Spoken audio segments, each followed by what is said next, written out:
Well, hey YouTube, it's Bruski. You usually go It's second. yeah. Shoot, do we need to start? I No, can't do this. I wasn't ready. it's called the magic of editing. I just pull that bullshit out and make us sound good. Oh, do you? Can you throw like a really cool man, what does that T-Pain used to do where it was like Oh, the auto tune shit? No. yeah, auto-tune. Can you auto-tune my like welcome to the Savage Bruski show? Probably in Audacity, not in K10 Live, but yeah, I'm getting You there. would have the audacity. I do have the now Audacity. now I'm totally sure that this whole opening, this whole botched opening is gonna make it into the final cut. It It's probably, I'm not going to change 100%. a damn thing. Oops. I'm lazy. I'll fix that in editing. Not. Well, we're gonna fix it in post. Wow, Patty, way to look like a look a fun guy. You're a fun guy, Patty. Look at our post editing budget. Oh, is that a zero I see? Oops. Yeah, and that's the reason why you should guys why should you guys support the Savage Bruski show so that way we can pay Bruski to edit better. But the poor insomniac is just like Ladies and gentlemen, the editing of the show is brought to you by Coffee and G Fuel, keeping me awake to the wee hours of the morning because I can't sleep anyway, so I might as well be sharp as a bee's ass. But if you buy Patty's books on Big Geek Emporium, soon to be Giant Slayer games as well, or if you buy Coffee Brand Coffee using the Parlor 5 code, we can pay Bruski so that way he can have a little bit more free time to edit.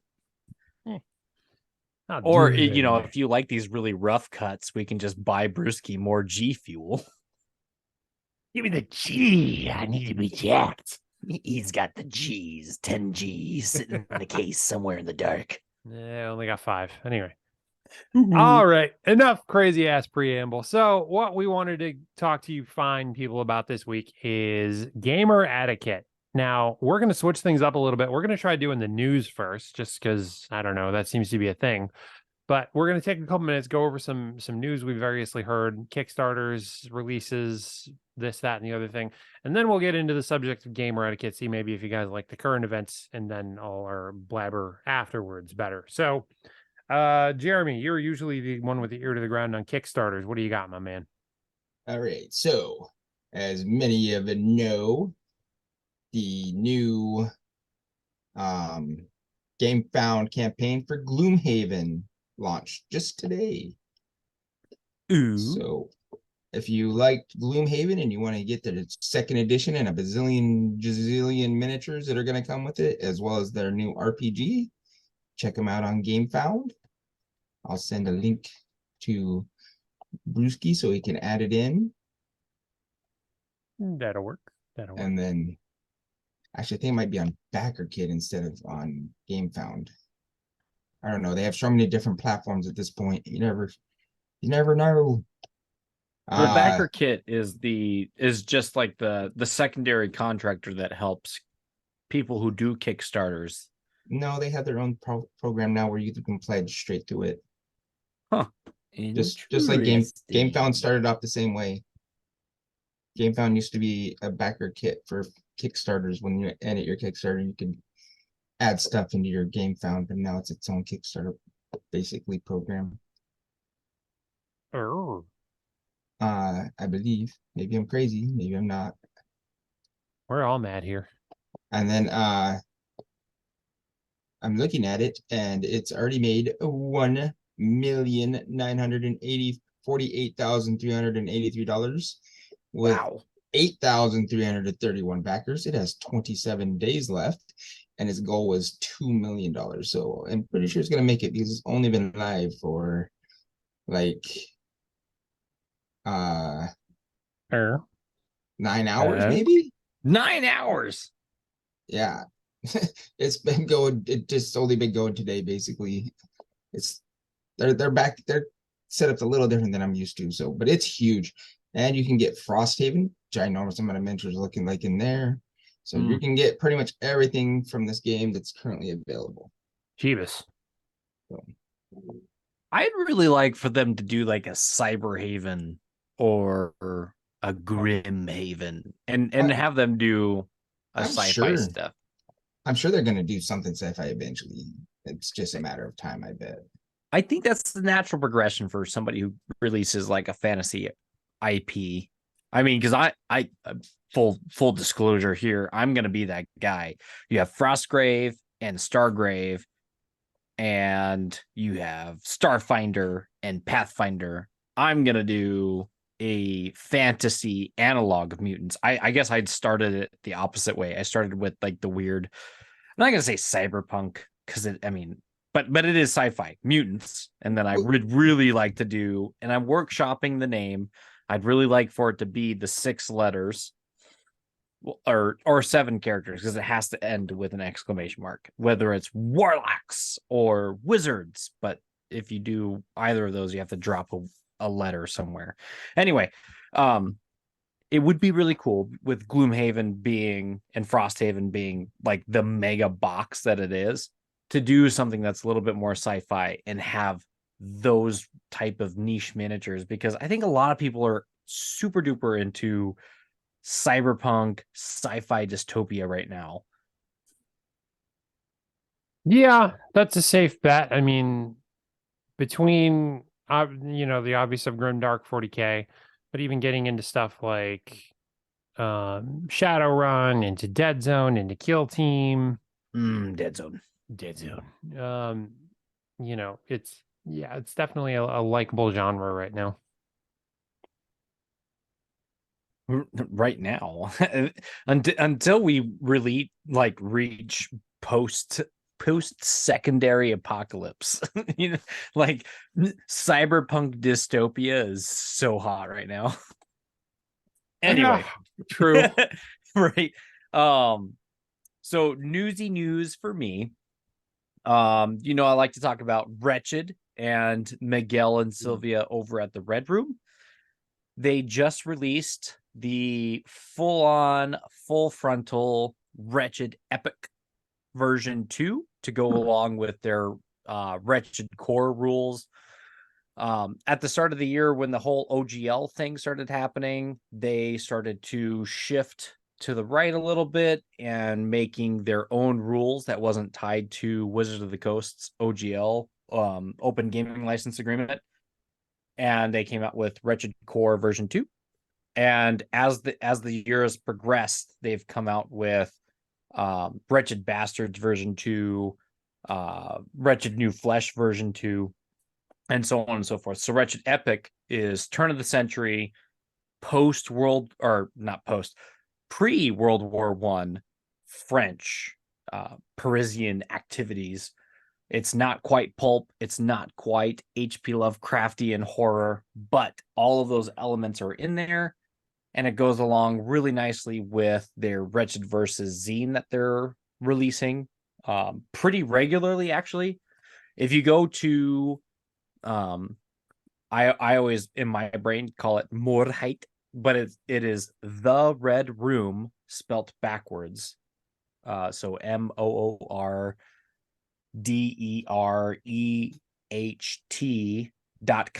theredroombackwards.com. You could check out that book. You can also find them on Big Geek Emporium. If you go through theredroom.com, you will find that they have like a monthly subscription. And depending on which tier you subscribe to, you will get all of their releases in addition or as a benefit to your subscription. So that might be something that might be worth looking into if you're into whodunit stories, horror stories, murder stories, murder hobo stories. I'm not 100% sure what Wretched Bastards covers, but I'm a huge fan of Wretched Epic version 1, so I'll be picking up Wretched Epic version 2 in the very near future. The other thing is, a couple episodes back, we talked about Dragon Primarch, the Misfit Dragon, as he's known on Big Geek Emporium. He just came out with Heroes of the Beyond on Big Geek Emporium. So you can pick that digital PDF up for $15 over at biggeekemporium.com if you search for Heroes of the Beyond. Yeah, got the link just now. So we will throw that in the description. Alrighty. Well, about the only news I got. I've really been keeping a closer eye on the 40K end of things. It is really, really hard to keep doing my current projects and not just like dash into 10th. I've been like eyeing my Necrons like it's your edition, boys. It's time. But seriously. Really? Necron's over Eldar, huh? Both. I want to do both. I'm Ooh. just closer. I figure I'll do combat patrols, and I don't love how they're rolling that out. They're basically rolling it out that you buy the box for combat patrol, use exactly what's in it with like a specific weapons loadout that they're already like laying out for you, and it has special rules. I'd rather just play it at 500 points and make your own army, which is what I think I'm going to do.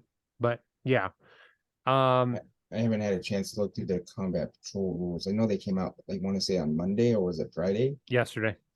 All right. I knew I heard they came out, and then the point value that came out, and then I know today the Forge World point values came out, but not the data sheets for Forge World models. Yeah. The points were last week, and again, it's you don't have individual costs for war gear and weapons anymore. It's really just units, in a couple of them in variable sizes, like Necron Warriors is 10 or 20. You don't have this in between, like I want to take 13 anymore. Like it doesn't, the option at this point in time does not exist. And Yep, I've heard a bunch of people complaining about that because they have odd numbered units now, and they'll either have to buy a weird amount of models to fix them, or they'll have to drop a model out of their current setup. yeah, so we'll see how that ends up going. Personally, I think once we get like fleshed out codexes, we'll have a couple more options. But yeah, my game plan was based on the voting on Twitter, I'm going to be making a Desert Badlands Combat Patrol setup. I've already started on a couple pieces of the terrain, and I'll get on the battle map for that and do the video of it. Dude, I'm so glad that Desert Badlands won, but only if, like I said, that weird orange kind of backdrop along with the stark white with neon color accent lights, that's what really pulls it all together. I don't know how the hell I'm going to do that exactly, because that just looks like Mos Eisley Cantina meets a rave in Amsterdam in the middle of the desert, but we're going to try. Anyway, so I am going to do that, but the game plan was to get 2 armies up to combat patrol. From what I've planned out, I need 2 boxes, and Necrons will have 500 points. Really nothing flashy there, going for a nice classic Necron phalanx feel. And then I'm going to go ahead and get the Eldar Combat Patrol and sub a few things out. I just don't want to play that one stock. I think it's a little too easy and doesn't have the flavor of the craft world I really want to be playing. So yeah, but that's kind of the plan. And then I saw your video for your Sculpty. Looked like it worked pretty good. It did better than I figured, and I feel like a total idiot. I'll just confess, because Green Stuff World on their site says, yeah, you can use it on Sculpey. It works great. B, they have little like cookie cutout sizes for all the different Warhammer bases. So you can literally roll out a sheet of your Sculpey or green stuff or whatever you're using, and then cut it. Exactly. So it'll fit right on the base. And Sculpey, the beauty of this, I'm just going to tell you guys, Sculpey is a polymer clay. It's an oven fired polymer clay. You literally throw this in the oven for about 15 minutes and give it about 15 minutes out, and it is cured and ready to go. Yep, I've used it to make craters in the past. I've also used it for other hobby projects for like beautification of the house. Yep. And it's relatively cheap. You can buy a good sized brick for about $20. You can buy small ones in various colors for literally $2 or $3 at a hobby shop. And I'm hardly using any at all, and the tests are coming out great. But yeah, I kind of want to do that with my Eldar specifically, because Green Stuff World makes an Eldar rolling pin. So that will be something I'm going to be tutorialing. But I am really glad I found Sculpey, because my biggest issue with green stuff on bases was you have to wait 24 hours. I hate waiting. So, oh yeah, I've done green stuff work in the past, and nothing sucks quite as much as when you get the look of green stuff looking the way that you just want it to look. You put it down, you pick it back up, you go to check it, you're like, oh yeah, that looks cured enough, it's pretty solid set. Then you go to work on some more green stuff, And then you look at the old green stuff and you're like, oh my God, I just put a fingerprint all over that texture that I just really wanted.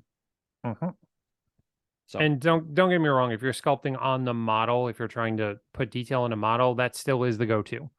But for bases, if you just want to have like that industrial base or the Eldar Wraithbone base or a factory mesh or cobblestones or whatever the heck, Sculpey is the way to go.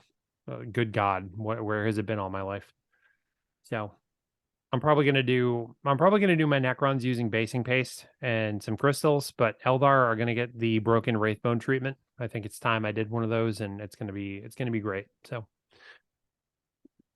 anyway, news wise, I think that's about all I got. So why don't we saunter into the main topic, eh? oh yes. So one of the things that I was asking my compadres here is what makes a good gaming counterpart? So when you're making your gaming table, the people you game with, the people you game against, what personality traits, what character traits, what humanistic traits are you looking for? Fine question. Dude, okay, so to kind of give a little bit more clarification here is because I know we talked about the pillars of nerdiness a couple episodes ago, but I wanted to clarify these are not the pillars of nerdiness. These are like human traits. Like perhaps these are not even like things that you look for in an opponent, but things that you look for in a friend. But because of the nature of our channel, things that you look for in your opponent, such as cleanliness. Did they shower and wear deodorant before they went to the con? Because that's important, right?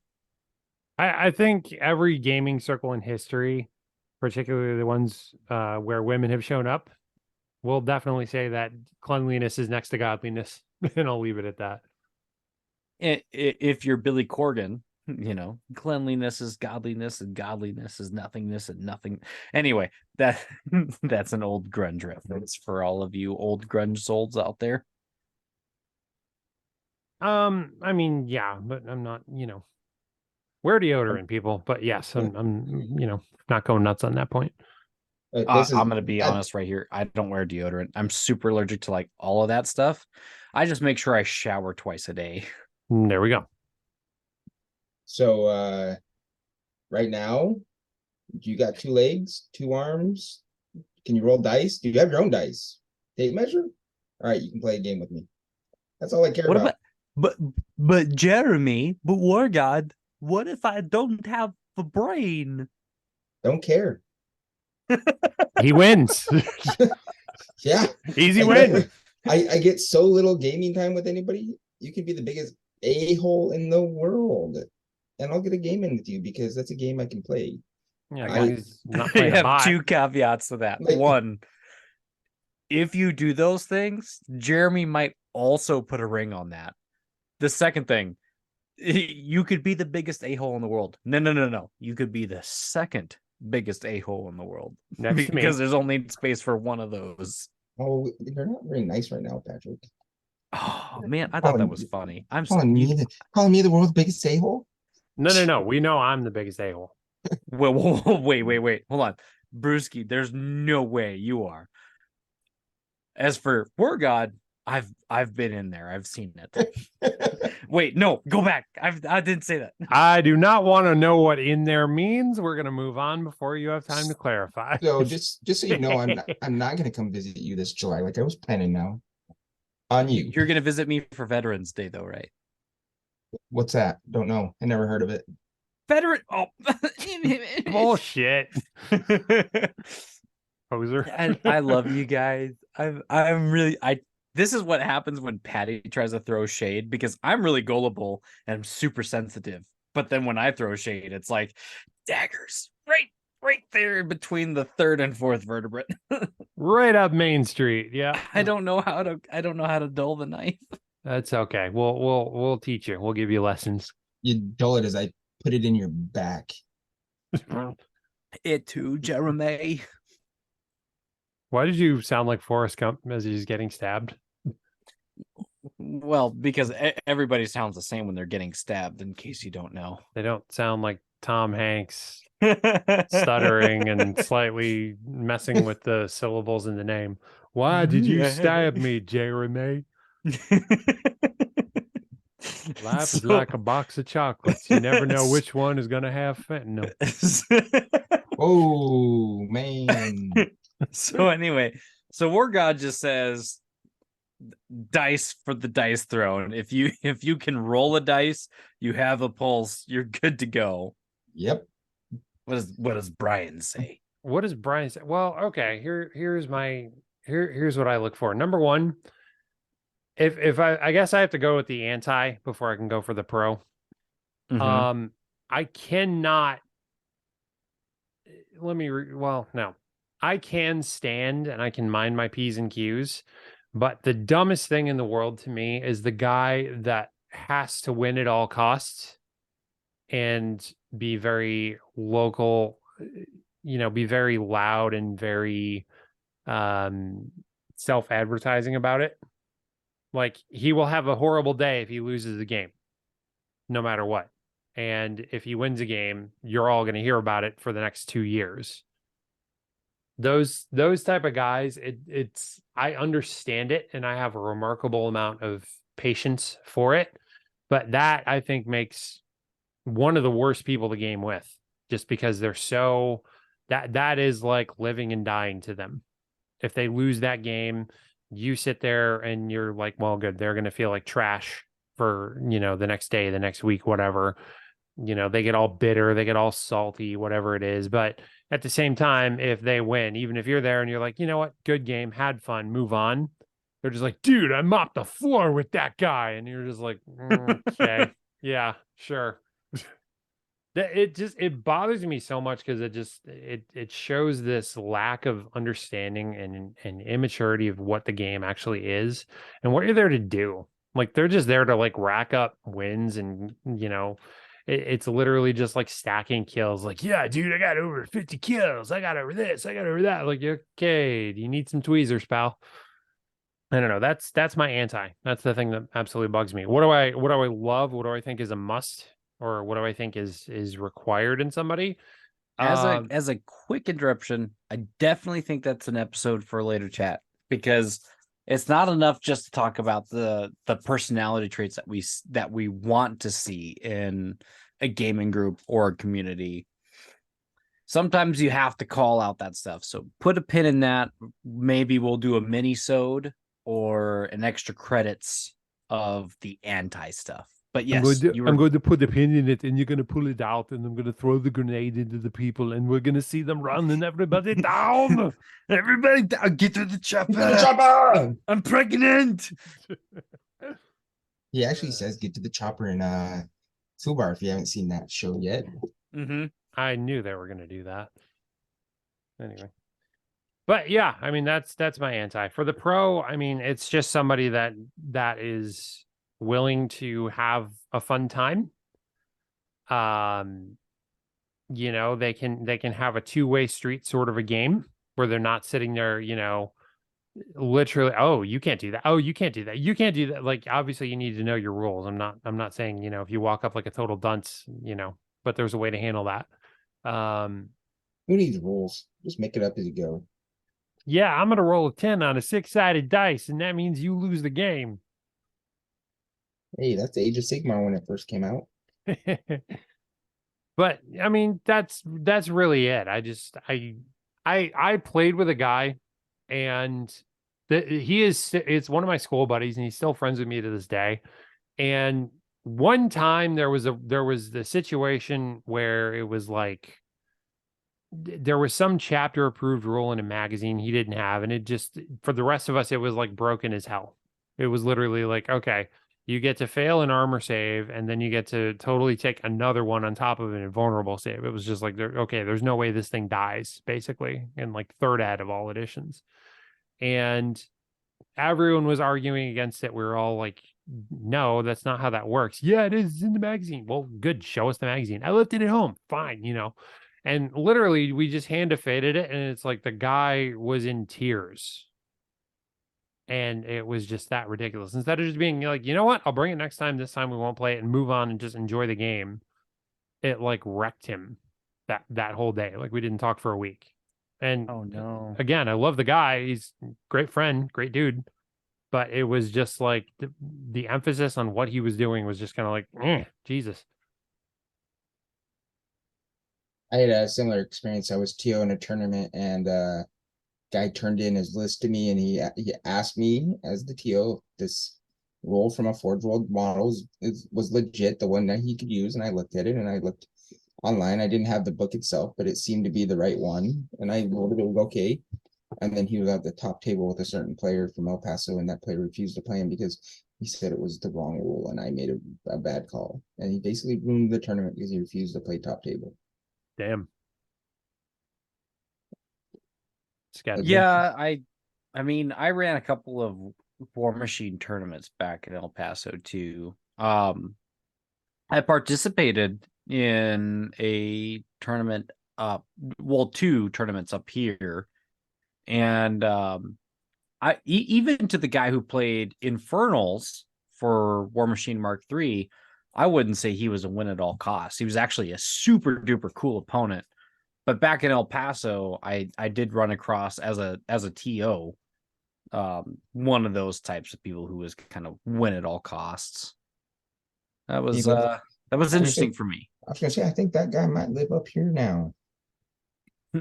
I don't want to name names. I don't want to draw any attention. I give everybody the opportunity to grow because Lord knows that I could use the the nicety and all the help that I can get to. Yeah, it's a weird position to be in for sure. Did you guys see the War Machine news from yesterday? There's War Machine news. The United Curios were announced. They showed the rules for Madrak. No. Yeah, he has that rule that Signar has, where he can cool down his beast, so he gets to like cast a spell and remove one fury from each of the war beasts in his command area. And people were super excited about that. It seemed.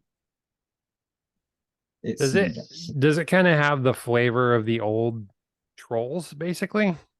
No, because before he had a battle lust type spell. So he's like, instead of being like an offensive type caster, this time it seems like he's more of a support caster. Well, I'm not saying they didn't change the caster, but does it feel like the old style, the old feel of the Troll Bloods? Pat would have to tell you, I've never played trolls as a player. I would need to see all of it in context because it's really easy to see if I can pull it up. I mean, what was the trolls' faction identity? It was basically Menoth but hordes because we had all the beast. What's the word I'm looking for? Buffs? Starts with an S. Well, yeah, buffs. Synergy. There we go. Yeah, we had all of the beast buffs and synergy with the majority of our lists that worked, and then tough. So I would have to look at all of it as a whole. And unfortunately, I just, as much as I love Privateer Press and I love Mark III and I loved Warcaster, and well, I should say I love Warcaster because that is a really good game. But I would have to see all of the rules in context, and I haven't been that interested to keep up with Mark IV. Yeah. That's the reason I say that is it's almost like we're getting a second release for the trolls.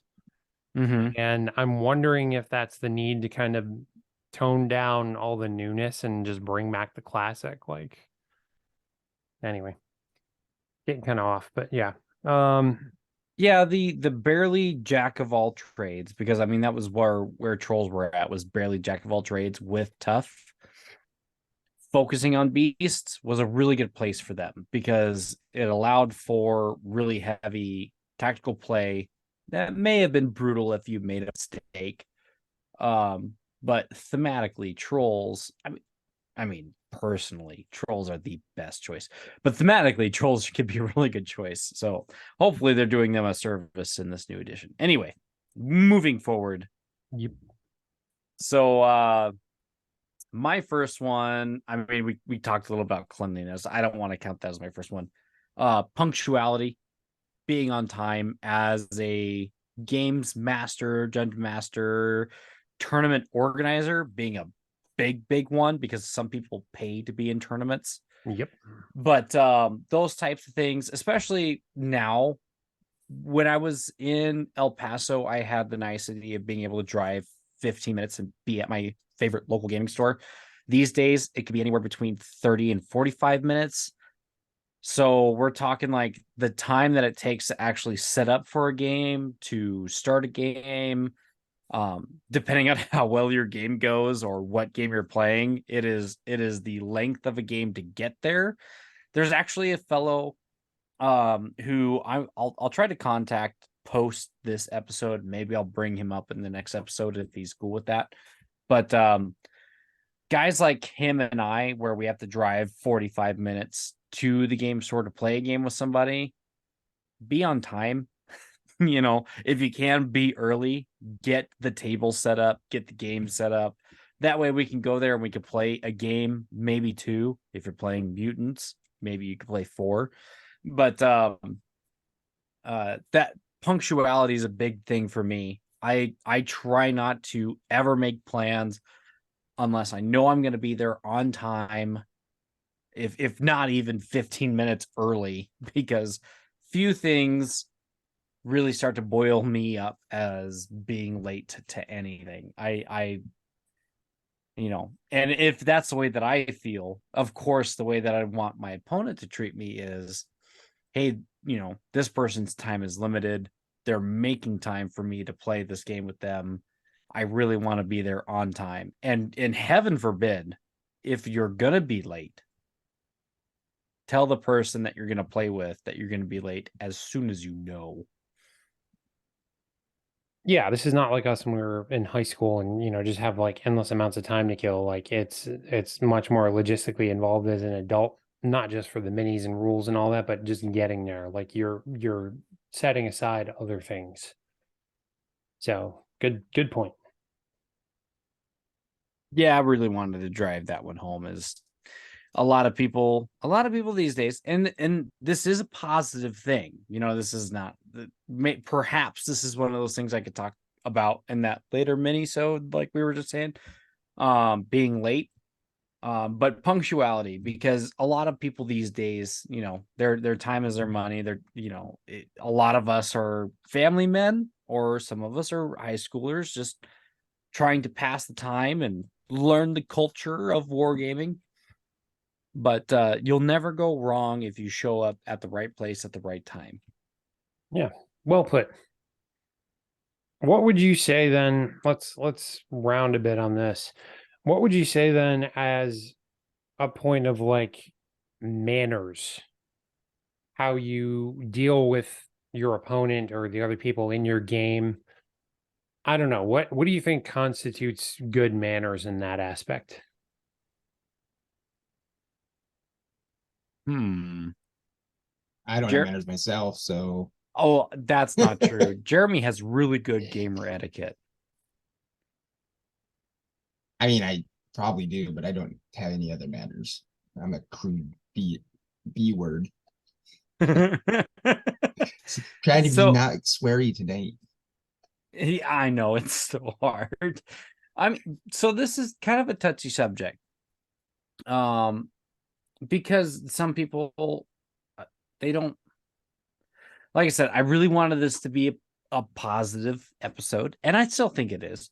But first off is, don't take your bad luck for my trashing you. You know what I mean? Is when your dice come up box, or not box cards, when your dice come up snake eyes, I don't want you to feel bad for it. I'd rather you feel good for me, because I hope that I have the patience to do the same for you. The next thing is knowing your rules because I don't have all the time in the world to know your rules for you. So if something comes up during the course of our game where something sounds like that's a little hinky, that sounds way too good, I don't want to spend 30 minutes looking through a book. And that goes for tabletop role-playing games as well as war games. I don't want to spend I want to spend the least amount of time looking at a book as possible. I'd much rather be looking at a battlefield making a good tactical decision.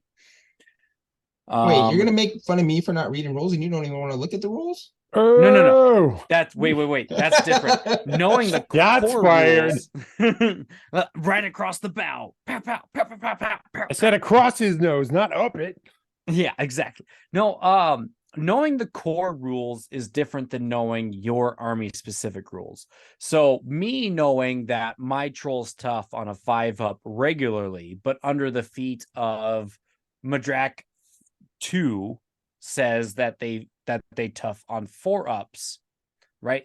The onus is on me, and the onus is on me to tell you, my opponent, who's trying to make tactical decisions as a battlefield commander, to be able to take that information with confidence so that we can play the game uninterrupted. Now, if I wanted to make a play where maybe my Kadoran Warjack, who has one open fist that doesn't normally make a headlock, Mark II War Machine, so 2nd edition War Machine for the uninitiated folks here. Me as the player who's initiating that headlock, if I'm going to choose that option, I should at least know where in the rules I can find that and be able to reference it without interrupting the game. Now, if I'm in a tournament, I better know how to use that rule without having to reference it. And if my opponent says, no, that sounds too good to be true, I need a TO, you should feel comfortable taking it. There are caveats to that I will go into at a later time. But perhaps in like a casual game that, again, maybe I'm the player who plays Menoth or Kador, and this is a rule that doesn't come up very often. If I don't know the rule, please allow me the patience or the forgiveness that I don't know the rule that comes up very often, so that both me and my opponent can learn together. However, if I'm going to make that type of choice during a tournament play, or let's say even in a tabletop role-playing game, 3.5 edition, the grapple rules were 4 pages long, right? And this is in like a type 10 font, double indexed paragraph, whatever. I would say that is one of the rules I had to rule on the most, was somebody grappling and then trying to pick up and throw a model. And like, yes, they were difficult to understand and difficult to wrap your head around and figure out what they were trying to accomplish with those rules. Yeah, so and part of that is on the onus of the rules writer. I'm personally working on an alternate rules for War Machine, and I try to dumb down the rules as much as I can for throwing, weapon locking, and head locking. Admittedly, one of the problems that I have with Privateer Press is they like to write a half novel worth of background for the reason why some rules exist in the game. And me as a person who likes to devour rules, I love reading that. I love reading the lore. I love reading why things are simulated. But as somebody who wants to play the game, that can become really cumbersome when you're trying to reference those rules.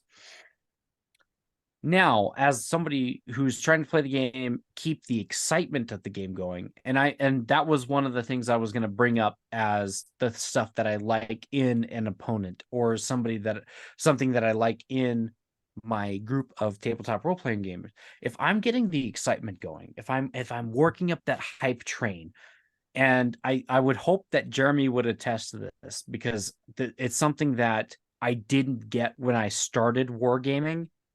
And I should say that I didn't get when I started role playing, doing my role playing games, because I was pretty young when I started that.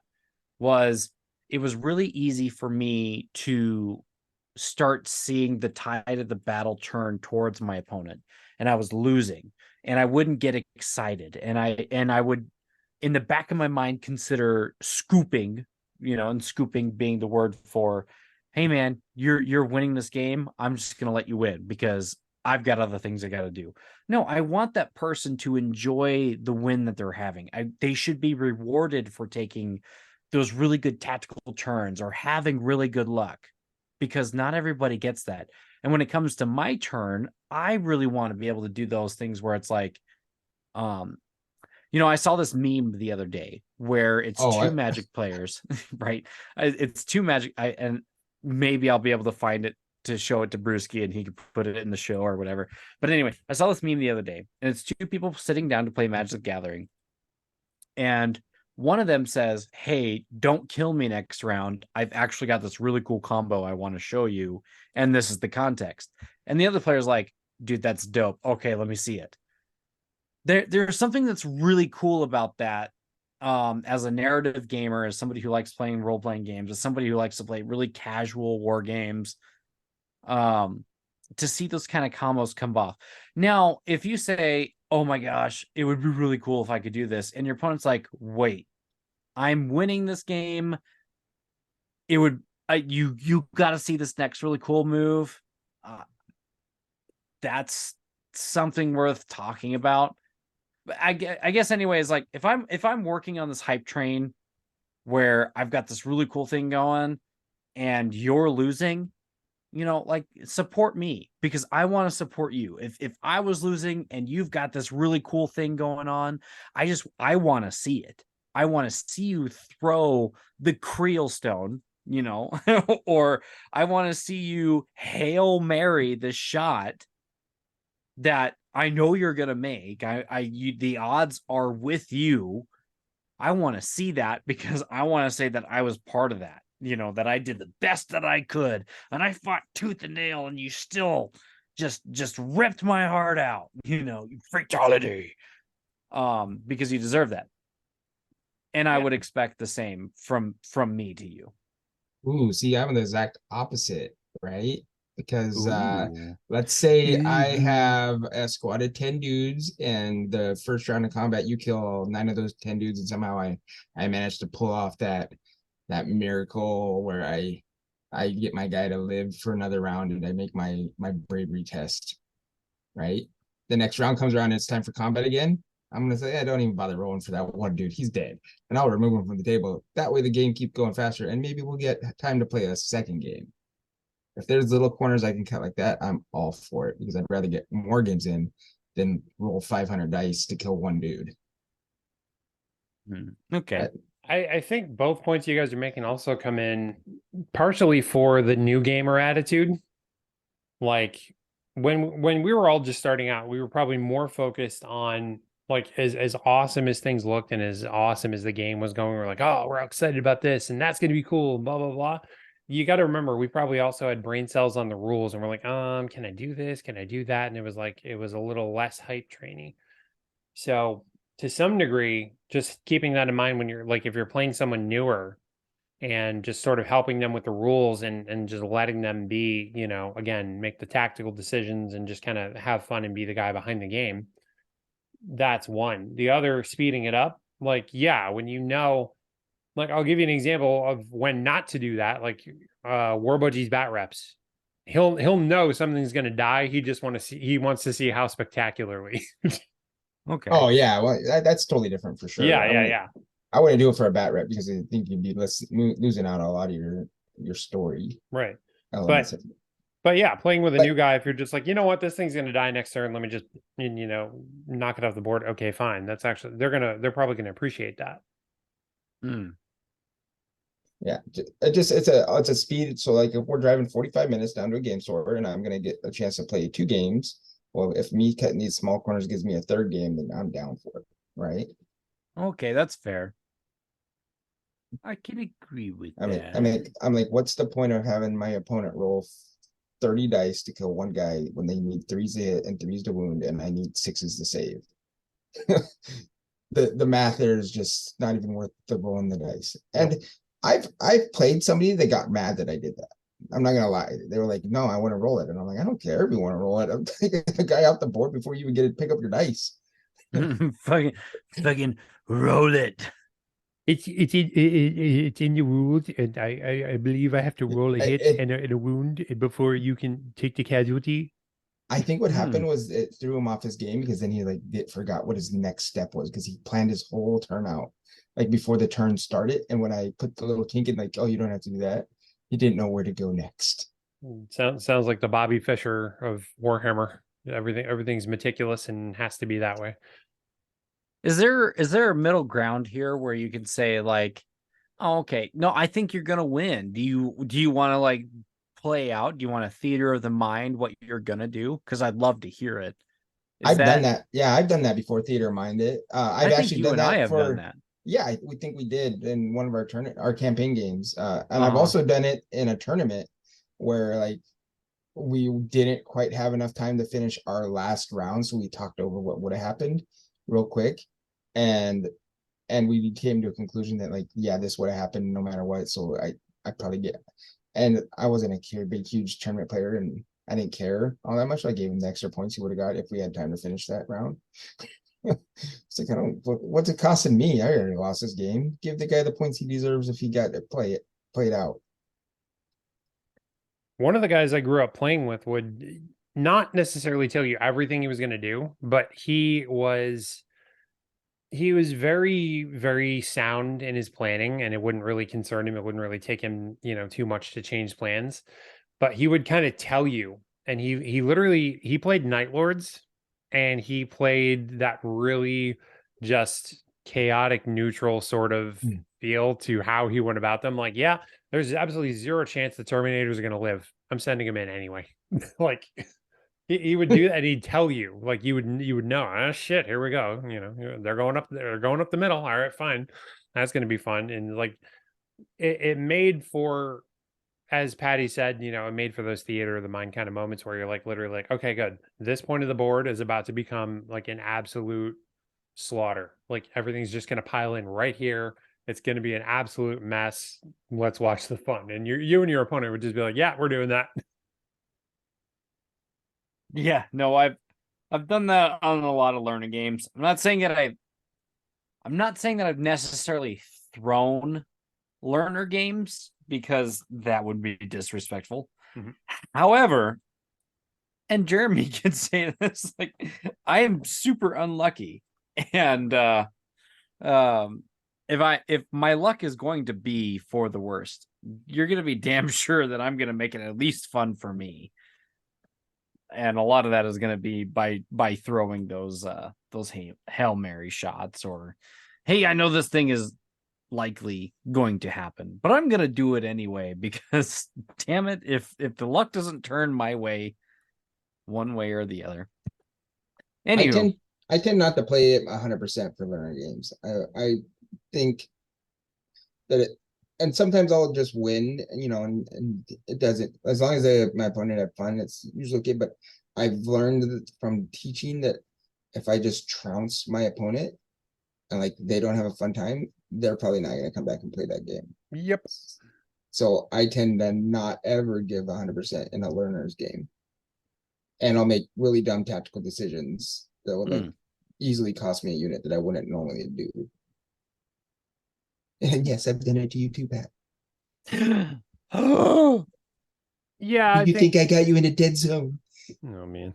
Oh, well, you didn't get me in a dead zone. Mark did. Whatever. Mark didn't give you all your models.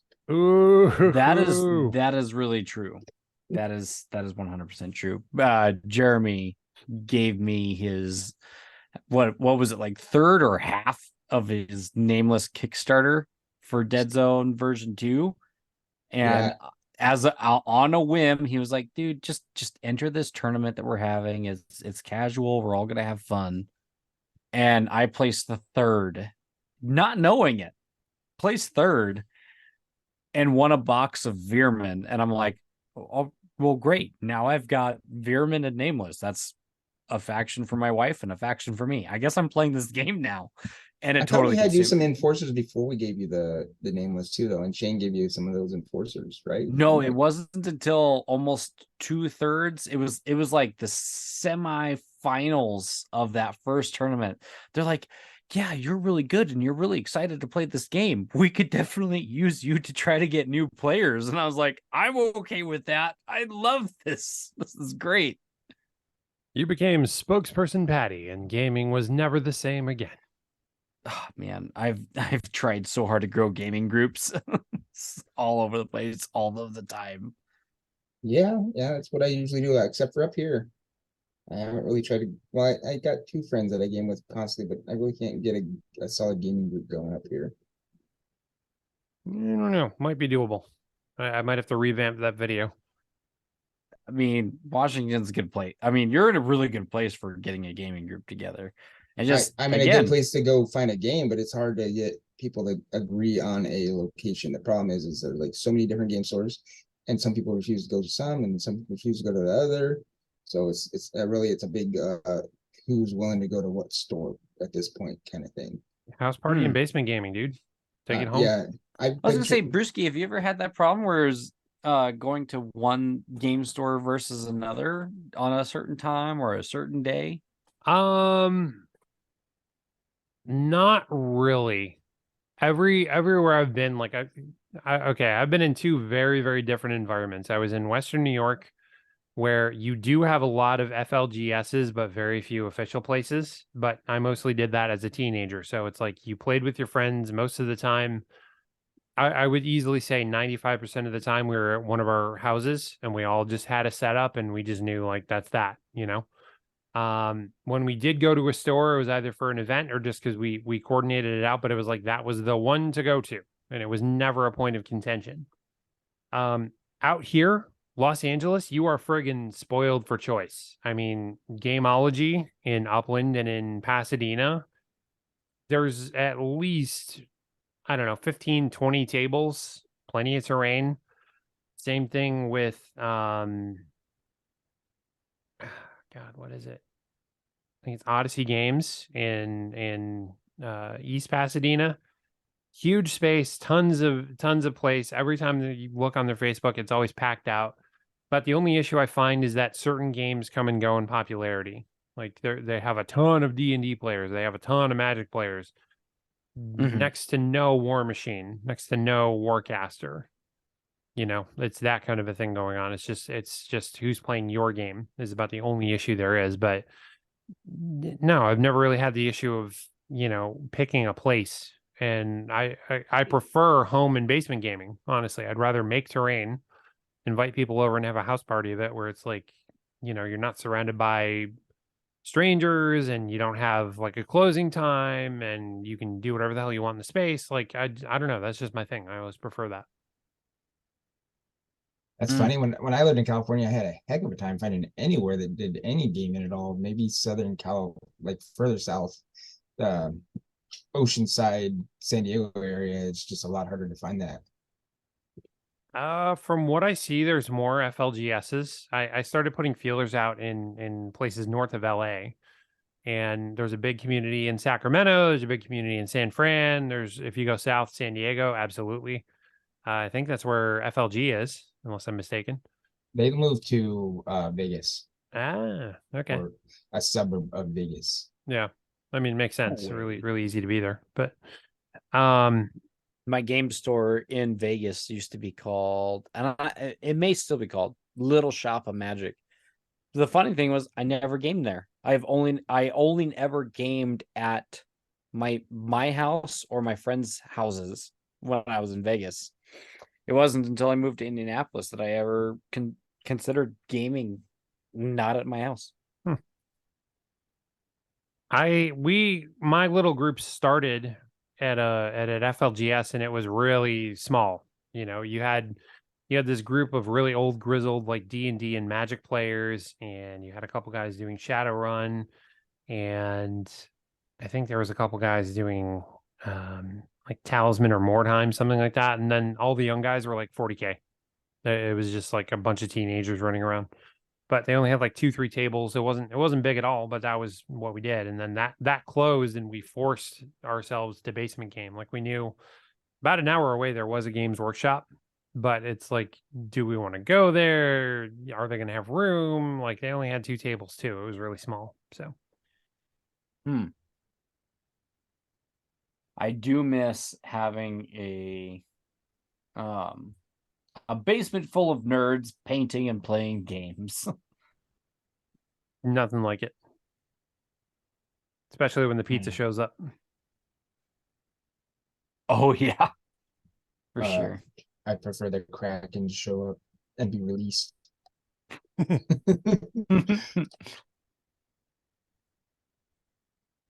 Jeremy, did you have another positive personality trait for gamers?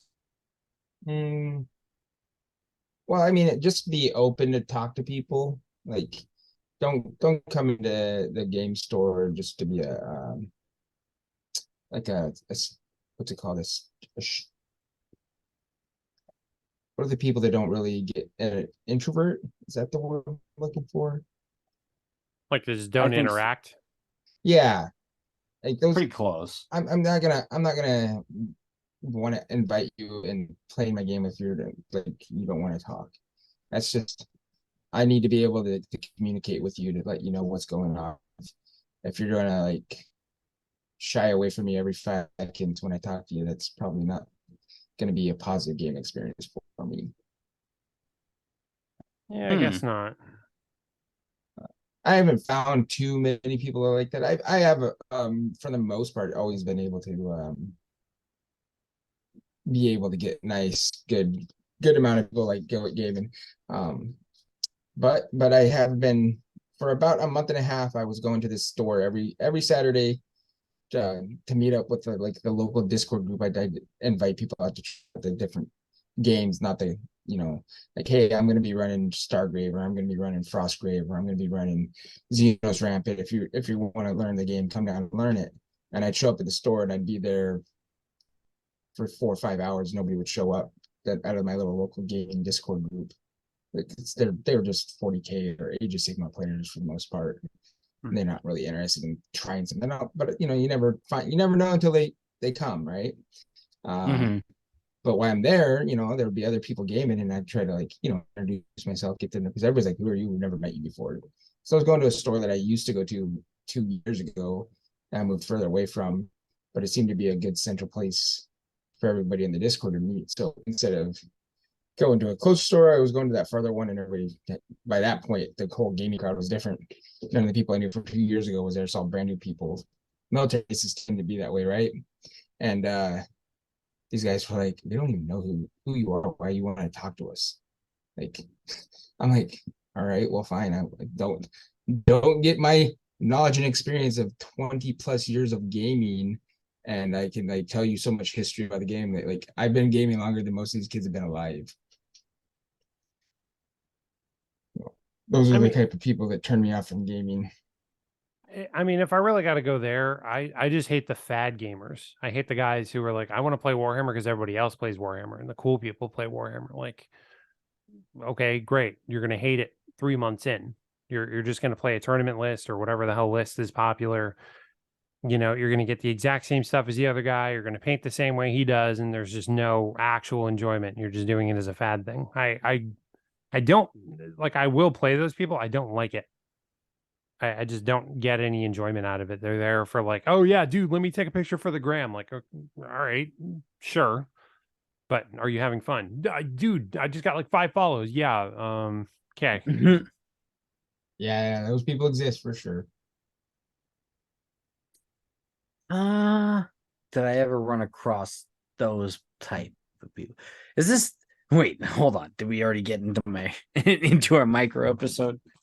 Nah, I just think we're kind of shooting it. I get that. It's I do think that there were fad gamers. I mean, even if I didn't play with the people who played the faddish game, because I mean, I played Malifaux, I tried Infinity, I mostly mained War Machine, and I mean, even when I was playing it, we were inundated with War Machine's dead game. I'm like, no, it's not. We've got like 10 players down in my game shop. That's Yeah, not well, dead. War But Machine. they did like to War Machine play. was basically a dead game, Pat. You can say it wasn't, but when I'll before you still say got it's there, not. we had 30 plus gamers coming every weekend to play War Machine. When I was playing, Kitty and I had to drive an hour and a half one way from little small town Montana to the next biggest town over, and we were just happy to play with what we had. But the fattest Paso, gamers I typically find are the same as the win at all cost players that we started the episode off with. So yeah, they definitely are like a breed on the same, basically. I think those fattish players are the ones that become the win at all cost players. I don't know. Some can, but I think especially if it's the fad thing, like it's just there's a click and they're not going to get on each other because one won and one lost and all that stuff. It's just they're the mod squad. That's just all there is to it.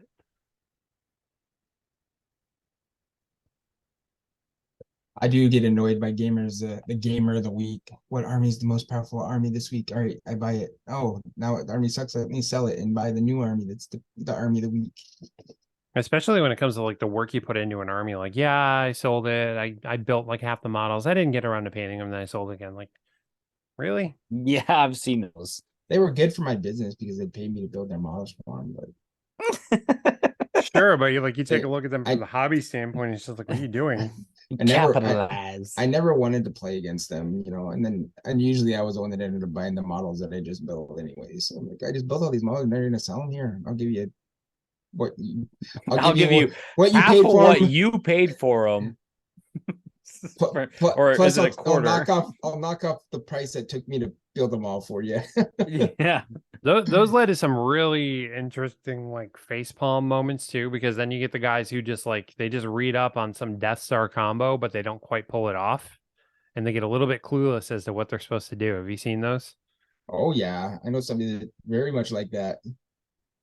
He's just like, wait, okay, good. So I'm gonna play Deathwing, and I'm gonna roll up with like 3 squads of Terminators, but oh boy, you just pinned 2 of them down in combat. So I really only got 1 squad. What do I do now? Flip through the codex, start sweating. Yeah, right. Sweating profusely.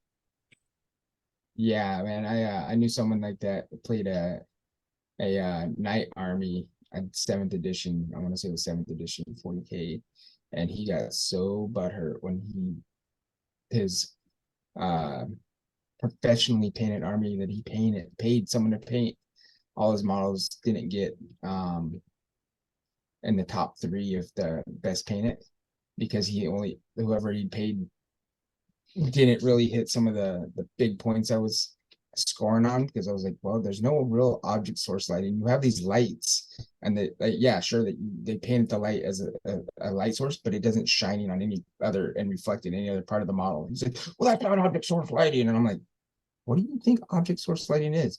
Just because you have a light on your model, you painted your light, but it doesn't shine anywhere else, doesn't mean that you got your object source lighting going, buddy.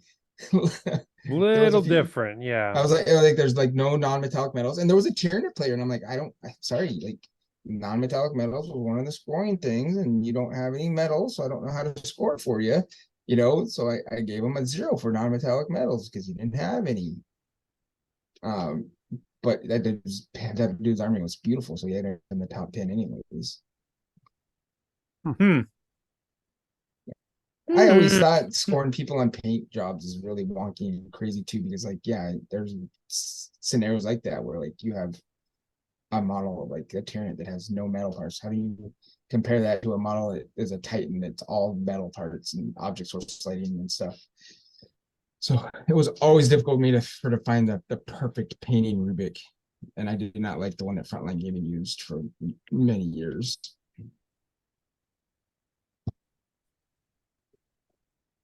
Painting, I mean, I don't know. I don't consider myself an awesome painter, but it's like judging it, critiquing it. I don't know. Sometimes I look at competitions or I look at Golden Demons, and I can I can appreciate parts of a model, but I still go, why the hell did that thing win? So I don't know enough to consider myself an expert on that, to be honest with you.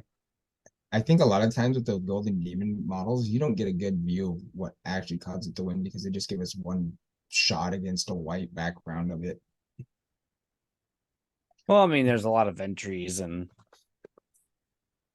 how many days do you have to judge such an event? I'm not gonna begin to comment on people trying to judge those things because I remember trying to judge, and I perhaps we should have gotten some more impartial judges, but I remember judging the 1 or 2 painting competitions we had in El Paso, and I was like, man, you're all my friends. How do I choose? Well, I always try to get 3 judges, the minimum three judges to judge. That way you get a kind of a good feel, I guess.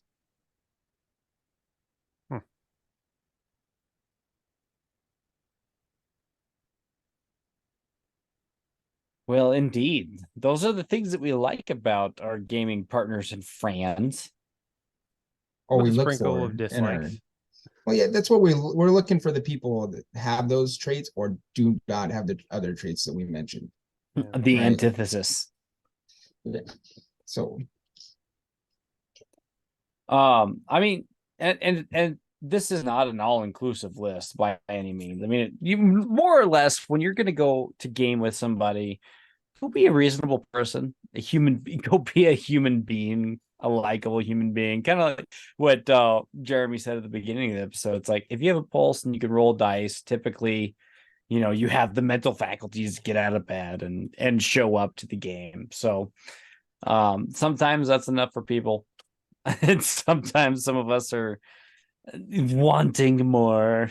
It's almost like one of those weird Craigslist ads looking for gamers. Wanted tabletop gamer playing Imperial Guard that actually can make authentic tank noises on command. Yeah. Also has to yell as if they're directly surrounded by artillery going off and no morale in sight. I want you to role play as the general. To be honest, I was down at El Paso. There was this game store, Sunrise Comics and Games, and we had a pretty good game group. And then we had 2 gentlemen show up shortly after each other, like older gentlemen, been in the hobby for quite a while. And one of them came in with his wife and he kind of showed off he had a really cool Chaos Army with all these beautiful painted models, and he had a Rhino that he set up to be like remote controlled and to drive on its own and had lights and music and stuff in it. Guy was great, loved him to death. Still talk to him, have him on Facebook as a friend. His main opponent and his buddy was the worst human being in the world, and within a year of me being on the group page and started my El Paso wargaming and RPG group, he made his own group to kind of compete with it, and then we ended up blocking each other and not allowing each other at each other's little Facebook groups. It's like, it's weird that stuff like that happens, right? Like his friend is like a real good friend of me, but him I couldn't stand.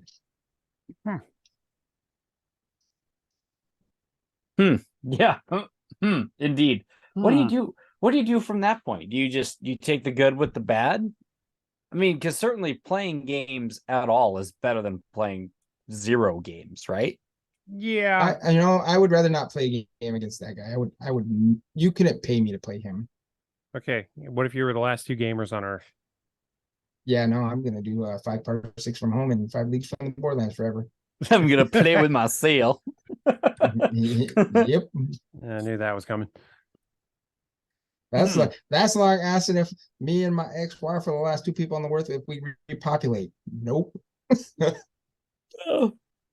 Not even practice. You will sit in silent discontent the entire time. Maybe fix a microwave here and there, and that's going to be it. Wait till she falls asleep and then just start walking. I'm sorry. Had to be said. So anyway, as we kind of like round out and close out this episode, it feels weird. I feel like I gotta do the news. but we did the news. Well, I mean, there was one thing we didn't talk about in the news, kind of, that it was a big item that me and you had talked about before Pat came on. Oh yeah, you guys wanted to talk a up. little bit more about 10th edition, right? Right. We can. I mean, there was one pretty controversial thing that came up, and it literally, Jeremy, is this what you were thinking, or? Yeah, that's what I was. I don't know if you wanted to actually talk about that on the stream or not.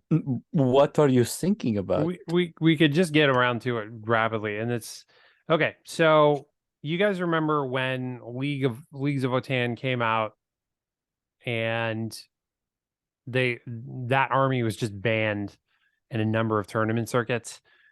There apparently, and I don't know what tournament organization, this is news going around, so maybe I have this wrong. Germany is acting for their official capacity that they're banning 10th ed. They're just not going to play it. So I've actually seen them where there was a bunch of proposed rule changes as well. Like some of them were saying we'll play, but these things are going to be what we change about the game itself, which basically just makes the game 9th edition. Well, yeah, and so again, here I've talked to you guys about being like the outsider. Is like, if that had been the case for any other game, would you guys still be down to play? I don't think I would even play that game. Like if I don't like, first off, I don't do tournaments anymore, so it's not a big deal to me as much. But if I was into tournaments, why would I go to a tournament where you're basically writing just if you want to run a tournament with you write the rules, make your own game and write the rules and run a tournament for it. But if you're gonna be in a tournament where you're playing a game, either play its current edition or play a previous edition. Don't make your arbitrary rules. And this was kind of one of the reasons I kind of backed out of playing in the ITC up before 8th edition dropped, because the 7th edition ITC tournaments really became like, these are our rules and this is how we want to play the game, and these things are broken, so we're not allowing these things to happen. And it really changed the whole way the game was played in many aspects, and made a lot of the armies I would run or wanted to run not really viable. But then Frontline Gaming was heavily involved in the development of 8th edition, so a lot of the stuff that they wanted to see in the game ended up becoming part of the game. And then they didn't we're not going to rules lawyer anything for 8th edition or 9th edition, because it was the game they wanted, right? I guess my biggest problem with it is you end up in a situation like it doesn't fit all gamers, and it's like the part of the reason you have a game system is that you have the agreement of the rules with other players. You know, the game has these phases. It works in this sequence. This is the basic rolling. This is the basic what you're trying to do. Like if you don't have that, you're not playing a game. Really, you're not doing something because there's no commonality. Now, okay, let's take a hypothetical. If I'm playing 40K and I set up my armies for 10th ed, I play 10th ed, I've got all those rules, and suddenly I find myself in Deutschland and I want to go play 40K, and I walk up and they're like, whoa, that's 10th ed data cards. You can't use those. If I literally for no fault of my own or whatever reason just find myself in a strange land, can't even just play the game that I just invested hundreds of dollars and dozens and dozens of hours in. Houston, we have a problem. Yeah, I'm currently on my least favorite gaming page in the entire world. This is Spiky Bits. Fortune. Who would have guessed Spiky Bits? Fucking A. Oh, dang it. There it is. PG-13. One F-bomb. So Christian channel. We did it. So it looks like I did it. The name of the German GT is the Munsterland GT. And this cheese. And this is some of their house rules that they want to implement to make the game enjoyable for all players.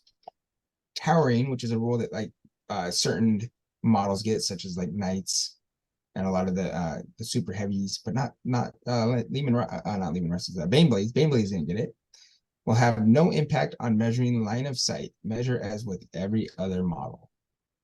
Wraith Knight's heavy Wraith Cannon lose the devastating wound ability. Fate dice are limited to 1 die per unit per phase. Indirect fire suffers the same penalties as in 9th edition, -1 ballistic skill to and +1 to save, in addition to any other actionable rule like cover, stealth, etc.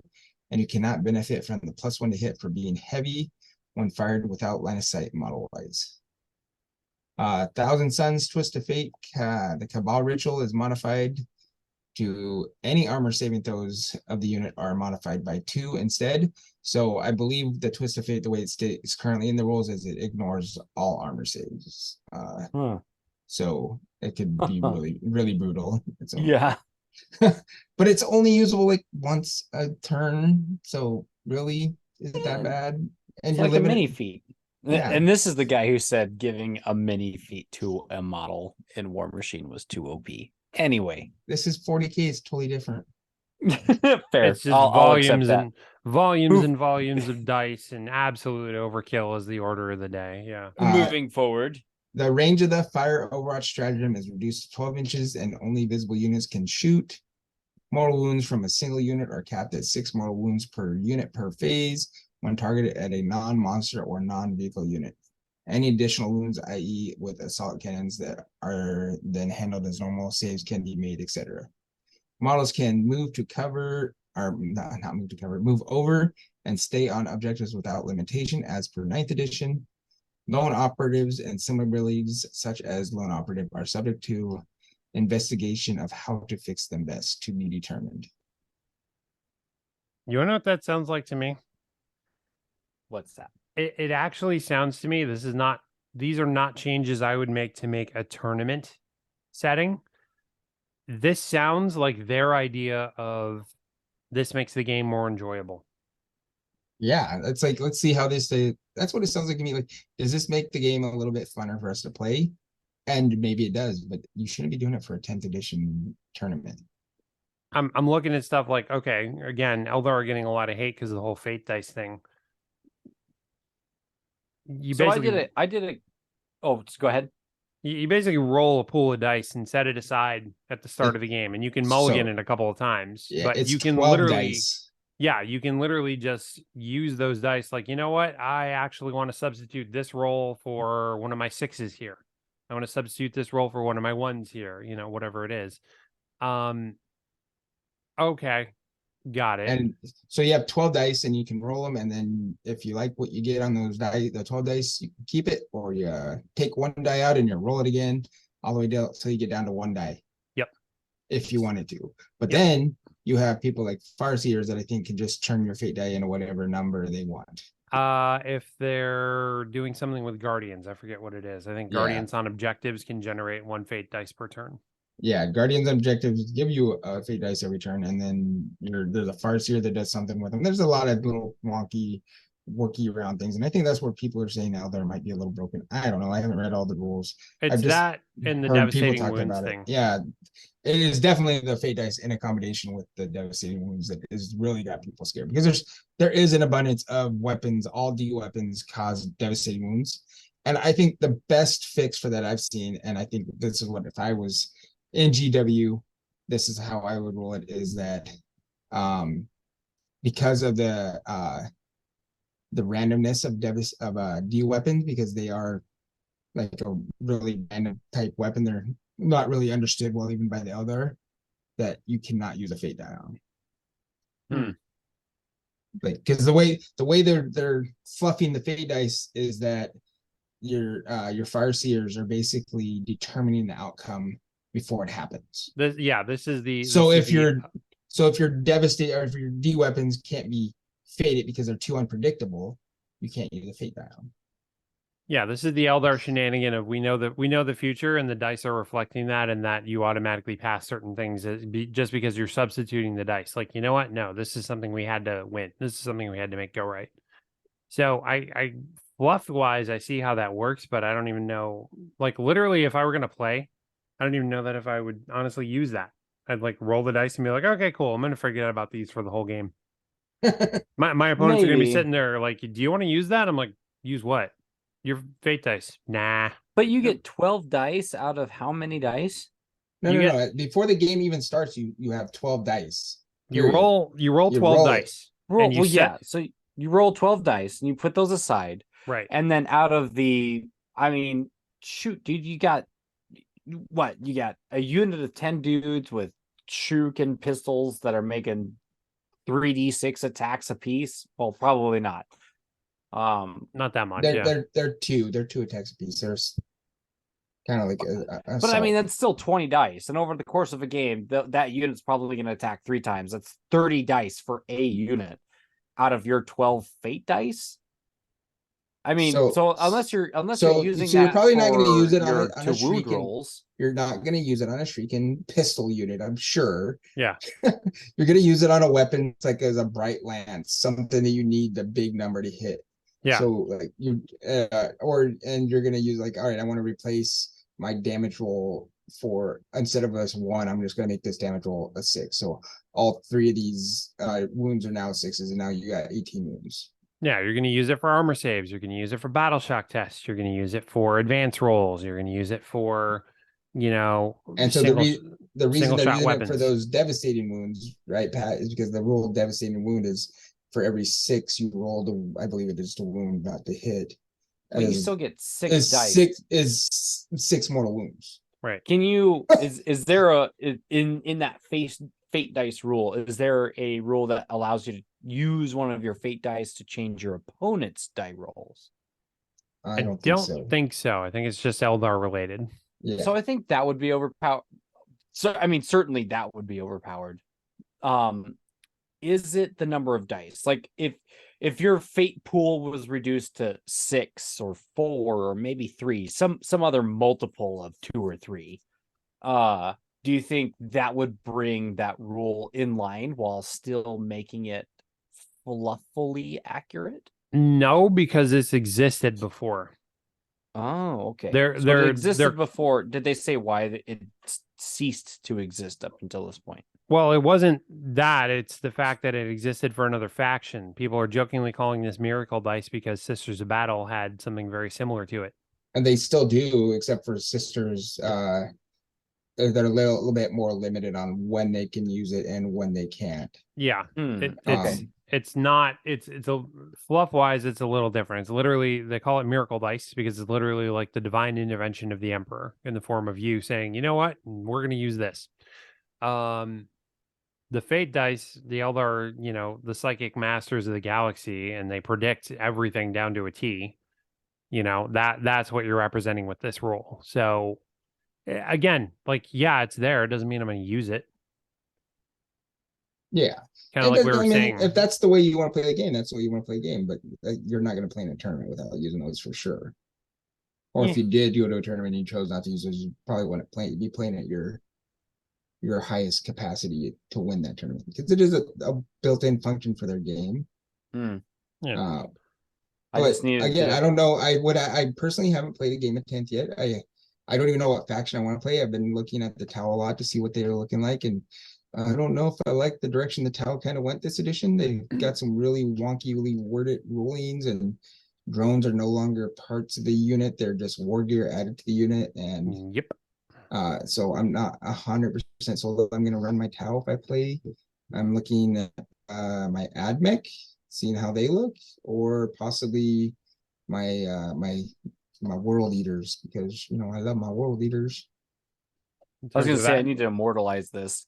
Mrs. Parlor just came in to give me my nightly offering of juice, which is this vegetable fruit powder that I add to water, so that way I make sure that I'm getting all of the essential nutrients. She's gonna wish that she had fate dice, because she turned around, just hip checked the door frame on her way out of the room. Ouch. Yep. Yeah, those are the sacrifices you make for love, and she loves me. Poor kitty. But the juice still tastes good. You did good, Buns. I love you. Oh, she just said I love you. And we heard it. Oh, we heard it. That's perfect. Proof. She's doing secret squirrel things. Oh boy. I don't know. admittedly, the rule sounds really cool, and I think I'm gonna gank it.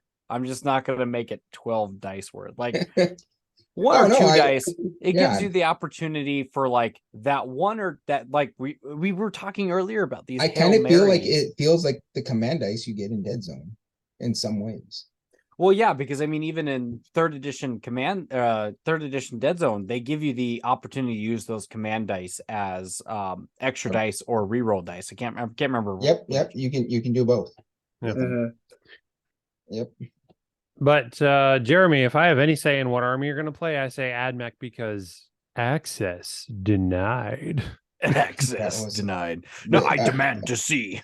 It was a terrible video. I can't believe you made me watch that. I thought that was hilarious. Dude, I will quote text to speech at you until I am 90 freaking 7. Oh, can I tell you one of those like super guilty pleasures that I have is watching that that YouTube channel. If Kitty's still listening, she'll probably tell me what it is. It's Girls Play. Yeah, I know the one. Heard of them. Yeah, they're a bunch of women's that do the interact, or not the interacts, the reacts, and they do the full boat of if the emperor had text to speech. So Yep.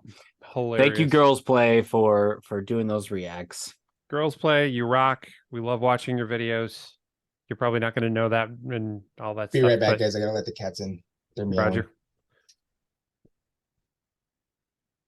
Surely you do realize that access denied. Denied. This is so funny. I need to watch that whole series. Oh, so worth it. And so many the side episodes are so worth it. I love Warp Hijinks with Lehman Russ.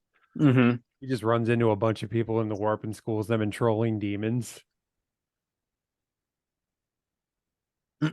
Like they literally walk up to a demon out of Slanesh and Lehman Russ is like, I see you've got a good pair of clippers there. I bet you could trim me up real good. And he's just he's just like leading her on, and then he's like, okay, bye now. And she's like, blue balls, and explodes. It's hilarious. I think the only real funny YouTube Warhammer stuff that I actually ever enjoyed was the Gets Flash Gets. Flash Gets. Flash Yeah, that's what it Gets, is. Yeah. I love the stuff they did for Space Hulk. Yeah. Dude, are we doing appreciation call outs right now? We're doing whatever the hell we want, dude. This is the Savage Bruski podcast. Brian, what's the name of that the Twitter guy that we were watching earlier? He just did the video where it was the two Palanite enforcers talking to the Beastmen about snorting the ammo. Oh, Jesus. What? I definitely haven't seen that. What the hell was that? He's hilarious. He's like Idiotic Sin. Idiotic Sin. Yeah, so yeah. You gotta check out at Idiotic Synergy, Idiotic Sin on Twitter. He does these he just does these really funny, short, easy to consume videos inside the Warhammer universe. And the one that he released today, yeah, it was two Palanite enforcers talking to Gore, the bounty hunter. It's so funny. It's basically short memes that he just voices over. Like he's taking still images of the models and he puts captions in them and voices it over. But it's funny as hell. You're gonna have to send me a link, Pat. I can't find it. He's on Twitter. We'll shout him out to you. Yeah. So I just searched him. Idiotic Synergy, and so it's like he does this one where it's like, what have you got there? It's a flayed one. But why have you got that? It's like, wait a second, hold on. It's got skin. Yeah, Night Lords it was. Yeah, that's it. There are some really good ones. Plus, I think he's got some really good terrain. So, him. If I could do a couple of more call outs here. Why not? So at Nerd Cognito got a couple of copies of my game Mutants that they're going to try out on this Friday, so that's exciting. We have Captain Greybeard at Captain Graybeard. He also got a copy. I think your copy is on your way to you, Bruski. Oh, sweet. Thank you. So yeah, you gotta check your inbox for that, because I gotta write a love letter to my Savage. Bruh. Bruh. I'm just glad you enjoyed Antonio Banderas. I did, dude. 13th Warrior was definitely worth a watch. I need to go scour the internet for the special edition that's got the director's commentary, if there's one that exists. And at Damnedest Bastard, our favorite Conan the Barbarian Twitter account, for having recommended the movie. I by Crom. And of course, thanks to Savage for having the love to send it to me. So thank you very much. Oh, you are welcome. I'm glad you guys enjoyed it. Did Kitty like it? Kitty liked it. There we go. It's a family movie, even though It's not a family movie. well, I watched it when I was pretty young. Dude, even Jeremy was like, I don't I don't know about that. Just because it's you. If Ray wanted to show that to his girls, yeah, totally go for it, Ray. I watched it. I watched worse when I was their age. I'm pretty sure I watched worse too. It's being a parent is rough. To be honest, I'm pretty sure the first time I ever saw the movie Deathsucker, I was 5 years old. I need to watch that one too. I was 4 or 5 when I saw Alien and Leviathan, and yes, that was interesting. Well, I love Leviathan or Deep Star 6. I was God. probably 7 or 8 when I saw Deep Star 6. I was definitely 7 when I saw Alien. Or Aliens, I mean. I might have even seen Alien when I was younger because it came out the year I was born. I can't remember the first time that I watched Barbarella, but I do remember it being young. And Heavy Metal for that. For that reason too. I remember watching Heavy Metal. Barbarella used to come on TNT, and I watched it all the time when I was like 13, 14 years old. Right. It's like, Barbarella. All right, let's watch Old this. Hanoi Gene. Yeah. Those fake ass 0G effects. Hey, 12, and 13. Just roll around in the bed. Yeah, that really looks like you're floating through space. Uh-huh. They had her on a pane of glass for a lot of that. That's like her floating. She's laying on glass. Yes.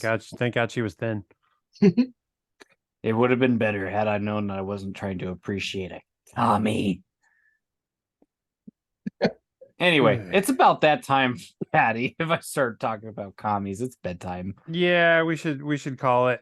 Editing to do, mornings to have, places to go. Work. The sun will rise. I gotta work. Yeah. I love you guys. Thank you so much for having me on. Thanks for tuning in on this very random podcast. We did keep it to a lot of gamer etiquette, do's, don'ts, and rules, but obviously it's a smattering of news, a second segment of news, and our general opinions on a lot of things. But hey, that's why you like us. That's why you tune in. Check out the links in description. I'll try and remember as many of the shout outs as I can and throw them in there. And yeah, we'll see you on the next one. Hey, yep. We'll see you if you want to join me this Sunday, depending on when this episode comes out. Sundays on Rumble. I'll be live streaming, painting, drawing, writing, ranting. Patty's Parlor Games, Rumble. Crying that I'm not there hanging out with him. Yep. It's sad. But we can do it.